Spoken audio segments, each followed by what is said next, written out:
क्या कभी आपके साथ ऐसा हुआ है कि एटीएम से पैसे निकाले, अकाउंट से पैसे डेबिट हो गए, एसएमएस भी आ गया, लेकिन हाथ में कैश नहीं मिला? या फिर आधार पे से दुकान पर पेमेंट किया, पैसे अकाउंट से कट गए लेकिन दुकानदार को नहीं मिले? ऐसे समय पर सबसे बड़ा सवाल, अब क्या करें? आज मैं आपको इस पूरी प्रॉब्लम का स्टेप बाय स्टेप सोल्यूशन बताने वाला हूँ। और सबसे खास बात, अगर बैंक देर करती है तो आपको रोज 100 रुपये पेनल्टी मिलती है। ये रूल खुद आरबीआई ने बनाया है। चलिए शुरू करते हैं।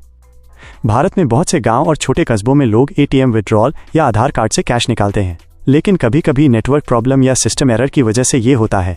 पैसे अकाउंट से डेबिट हो गए, एसएमएस भी आया, लेकिन न तो कैश मिला और न ही दुकानदार को पेमेंट पहुंचा। ऐसे समय पर लोग डर जाते हैं, दुकानदार से बहस करने लगते हैं या बैंक जाकर भी सोल्यूशन नहीं मिलता। तो असली सोल्यूशन क्या है? Reserve bank of India RBI ने हर बैंक के लिए एक रूल बनाया है। अगर आपके अकाउंट से पैसे डेबिट हो गए लेकिन आपको कैश नहीं मिला तो बैंक को 5 दिन के अंदर आपका पैसा वापस करना जरूरी है। अगर 5 दिन में रिफंड नहीं हुआ तो छठे दिन से बैंक को आपको 100 रुपीज़ पेनल्टी देना होगा। मतलब जितने दिन बैंक डिले करेगी उतने दिन के हिसाब से 100 रुपये रोज आपके अकाउंट में जमा करने होंगे। और अगर फिर भी बैंक पैसे वापस नहीं करती या पेनल्टी नहीं देती तो आपके पास कंप्लेंट करने का पूरा अधिकार है। अब सबसे ज़रूरी सवाल, कंप्लेंट करते समय आपके पास प्रूफ होना चाहिए। कौन कौन से प्रूफ काम आएंगे? 1. फेल्ड ट्रांजैक्शन का एसएमएस, स्क्रीनशॉट या स्लिप। 2. अकाउंट स्टेटमेंट जिसमें डेबिट दिख रहा हो। 3. बैंक में की हुई कंप्लेंट की एक्नॉलेजमेंट स्लिप। 4. अगर आपने ईमेल किया है तो उसका कॉपी। ये सबूत आपके लिए बहुत काम आते हैं। इनके बिना बैंक अक्सर बात टाल देती है। अब स्टेप बाय स्टेप जानते हैं कि कंप्लेंट कैसे करना है। Step 1, home branch complaint. सबसे पहले अपनी ब्रांच में जाकर कंप्लेंट लिखित में दें। रिटन कंप्लेंट देकर उसका एक्नॉलेजमेंट पावती जरूर लें।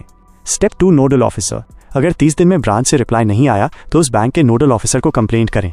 हर बैंक की ऑफिशियल वेबसाइट पर नोडल ऑफिसर की डिटेल्स मिल जाती हैं। स्टेप 3, आरबीआई ओम्बड्समैन, सबसे बड़ा हथियार।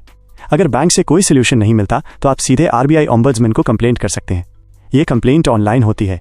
इस पोर्टल पर आप कंप्लेंट रजिस्टर कर सकते हैं, कंप्लेंट स्टेटस ट्रैक कर सकते हैं और आपका केस सीधे आरबीआई का ऑफिसर देखता है। अब जानते हैं कि आप कंप्लेंट किन बातों पर कर सकते हैं। ट्रांजैक्शन फेल होने के बाद रिफंड न मिलना, 5 दिन में रिफंड न आना, डिले होने पर 100 रुपये पेनल्टी न मिलना, बैंक से 30 दिन तक कोई जवाब न आना। तो याद रखिए, पैसे डेबिट हुए लेकिन कैश नहीं मिला, 5 दिन के अंदर रिफंड, 5 दिन बाद भी रिफंड नहीं, छठे दिन से 100 रुपीज़ पेनल्टी, 30 दिन तक सोल्यूशन नहीं, आरबीआई ओम्बड्समैन के पास कंप्लेंट। दोस्तों, बहुत लोगों को ये रूल्स पता नहीं है।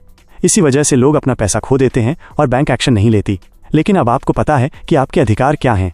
अगली बार ऐसा कुछ हो तो घबराइए मत, अपना हक मांगिए। अगर ये जानकारी आपके लिए यूजफुल लगी हो तो इस वीडियो को लाइक करें और ज़्यादा से ज़्यादा लोगों तक शेयर करें। अवेयरनेस फैलेगी तभी कॉमन लोग अपना हक पा सकेंगे।